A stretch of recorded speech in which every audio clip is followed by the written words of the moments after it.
I know everyone has been waiting for a new video from me since the release of the Michael Jackson movie trailer. Here it is, a brand new video. Do you think the Michael film will reveal that Michael's grave is actually empty? Years after Michael Jackson's reported death, a shocking statement attributed to Katherine Jackson, "The grave is empty," reignited conspiracy theories around the world. Following this revelation, many fans began to believe that Michael Jackson never truly died and might one day return. But is Michael Jackson's grave really empty? If you're ready, we'll dive deep into our investigation about why the grave has remained off limits, the family's conflicting statements, and the mysteries surrounding the site.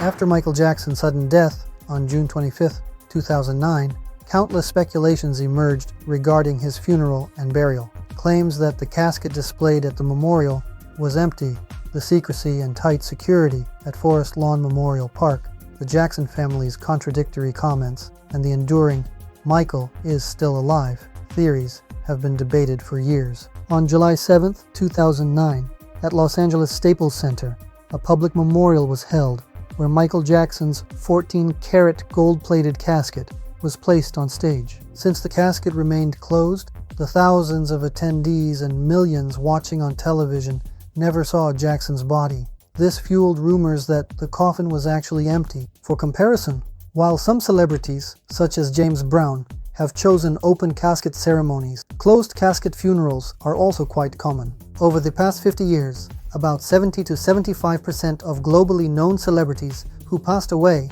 had closed caskets, while only 25 to 30% opted for open ones. In the last 2 decades, privacy, aesthetics, religious sensitivities, and security have made closed caskets increasingly preferred. So why was a closed casket chosen for Michael? Some claim it was because he secretly converted to Islam before his death, but we believe there might be another reason behind it. Yes, a closed casket alone isn't suspicious, but when combined with other clues, Michael's death becomes fertile ground for conspiracy theories. Even on the day Michael was taken to the hospital by ambulance, the security camera footage from his home mysteriously disappeared. Why? Michael Jackson lived his entire life under the spotlight, yet in death he was hidden from view.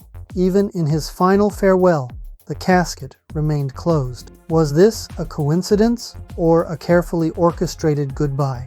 The memorial's closed casket and the delay in the burial led theorists to claim that Jackson's body wasn't actually in the coffin. Meanwhile, various statements from family members about the funeral and burial appeared inconsistent from the outside. The most striking claim came from within the family itself, from Katherine Jackson. For years, Michael's mother remained silent and cautious with the media. However, about 8 years after her son's death in 2017, Radar Online reported that Katherine allegedly confided to trusted friends that Michael's crypt at Forest Lawn is actually empty. According to that report, after long family discussion, Katherine supposedly had Michael's remains cremated and the ashes distributed among his children, while the lavish golden casket at Forest Lawn was only symbolic. If this confession is true, it would mean that the Jackson family members who touched the casket and sang during the memorial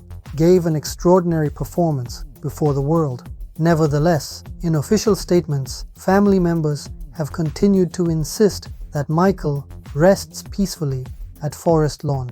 If the allegations are accurate, it seems Katherine might have been trying to tell us something. The closed casket at the funeral and the fact that the grave was later sealed with concrete appeared suspicious to many observers. As of 2025, Michael Jackson's grave remains off-limits to the public. Still, fans continue to gather at the accessible parts of Forest Lawn Memorial Park on anniversaries and special dates, leaving flowers and heartfelt messages in his memory. The pop star's casket is sealed inside a marble sarcophagus with no exterior inscription bearing his name. This section, surrounded by stained glass windows and small statues depicting St. Francis of Assisi, is accessible only to family members. Unlike many other celebrity tombs within Holly Terrace, the absence of Michael Jackson's name on the sarcophagus is a particularly striking detail. Cemetery experts have stated that, at the family's request, the tomb was deliberately left unmarked, preventing curious visitors from tampering with or misidentifying the crypt. Around this sarcophagus and throughout the corridors of Holly Terrace, 24/7 surveillance cameras continuously record the area. Additionally, both the outer gate of the mausoleum and, if necessary, the interior are equipped with alarm system. These measures have reportedly been active since the grave's establishment in 2009. News reports have repeatedly emphasized that motion sensor cameras and alarm systems were installed around Jackson's resting place. But would Michael really have wanted his body to be cremated? In the 2000s, numerous reports claimed that Michael Jackson had developed an interest in Islam, and some even suggested he had secretly converted. His brother, Jermaine Jackson, also stated that he believed Michael had embraced Islam. However, Islam strictly forbids cremation. Moreover, the Jackson family comes from a strong Jehovah's Witness background, a faith in which burial, not cremation, is traditional and cremation is frowned upon. So, from both a religious and cultural perspective, the idea of Michael's body being cremated seems highly unlikely. So what might Katherine be trying to tell us? To understand this, let's go back a little further in time. The date was January 8th, 2009, 6 months before Michael's death. News outlets reported a claim made by a close family friend, alleging that Michael only has 6 months left to live, and exactly 6 months later, Michael Jackson was declared dead. He had, quite literally, woken up dead. Was this just a coincidence or advanced knowledge of a carefully orchestrated act? 2 days after Michael's death, Katherine Jackson was spotted shopping at Target for camping supplies. She didn't appear particularly distraught, just like the others, perhaps because, in truth, the casket was empty. No one had really died. For an artist, the greatest stage might just be death itself. But for Michael, maybe it was merely the closing of a curtain. Or what if the curtain never closed? In this silence, could there still be a song left to hear? And was the closed casket the only suspicious thing? See you in the next video.